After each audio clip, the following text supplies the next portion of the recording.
Hello दोस्तों, आज का विषय मूसा की जलती हुई झाड़ी के दर्शन का रहस्य अध्ययन का भाग निर्गमन 3 अध्याय 156।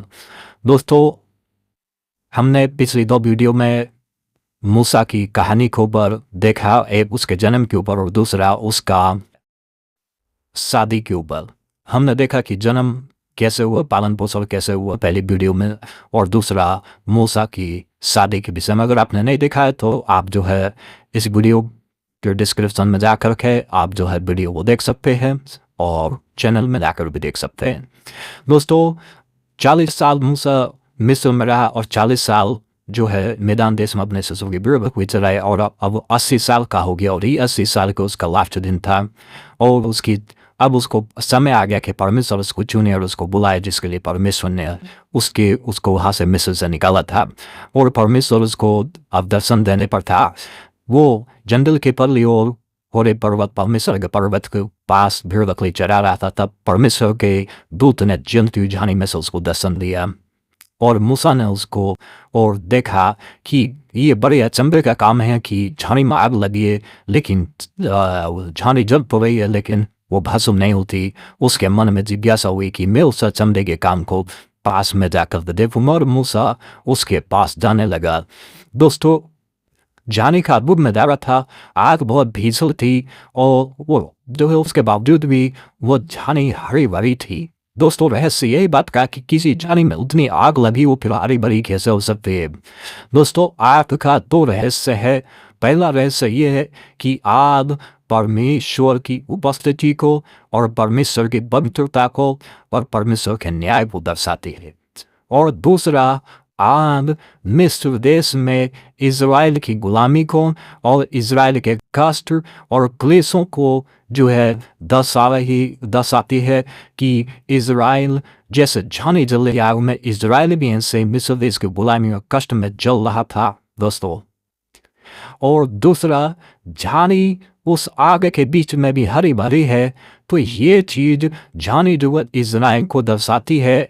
और वो ये दिखा रहे थे कि इस क्लेश के बीच में भी, क्लेश संकट के बीच में भी, सताव के बीच में भी वो जो है परमेश्वर ने उनको बढ़ाया है, आशीष दिया है। वो 70 प्राणी आए थे लेकिन अब लाखों में बढ़ गए, ताकतवर हो गए थे।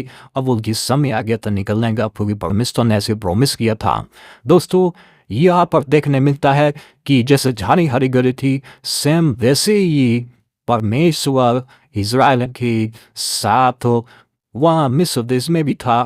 बेशक उनको कष्ट झेलने पड़ रहे थे, पीड़ा हो रही थी, परेशानी हो रही थी, दुख हो रहे थे, लेकिन परमेश्वर का हाथ उनको संभाले हुए था। उस गुलामी की आग में इज़राइल को संभाले हुए था। जैसे क्या झाड़ी को परमेश्वर बचा के रखा था, वैसे इज़राइली को बचा के रखा था और परमेश्वर का हाथ उनके साथ था। दोस्तों, बेशक परमेश्वर ने उनकी कष्ट कम नहीं किया, उस समय होने दिया, लेकिन हाथ उनके साथ था।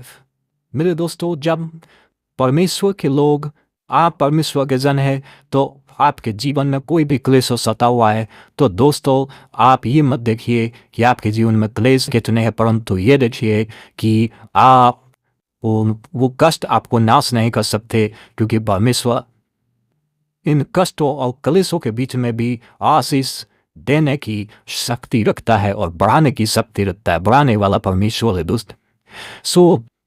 तीसरा चीज जो थी, वो झाड़ियों के बीच में जो आग थी, जो आवाज थी, जो बोल रहा था, ये परमेश्वर की वो काम था। दोस्तों, जो परमेश्वर ने यहाँ मिस्र देश में जो बाचा थी, जो परमेश्वर ने इब्राहिम को दिया कि मैं 400 वर्ष के बीतने पर तेरे वंश को मिस्र देश से निकालूंगा। और अब वो समय आ गया था, इसलिए परमेश्वर ने मूसा को चुना। और जब मूसा उस अचंभे के काम को देखने के लिए झाड़ी के पास गया, उसके अंदर जो जिज्ञासा आई कि मैं इस अचंभे के काम को पास में जाकर देखूं, तो ये पहला कदम था जो मूसा ने परमेश्वर के साथ चलने के लिए उठाया। और अब जो उसके अंदर जिज्ञासा आ गई, उसका काम भी बदल गया, उसका फ्यूचर भी बदल गया। और जब वो पास गया, परमेश्वर ने कहा कि मूसा मूसा मूसा। मूसा ने कहा मैं यहाँ। उसने कहा अपने पैर से जूती उतार दी, क्योंकि जिस स्थान पर तू है वो पवित्र है।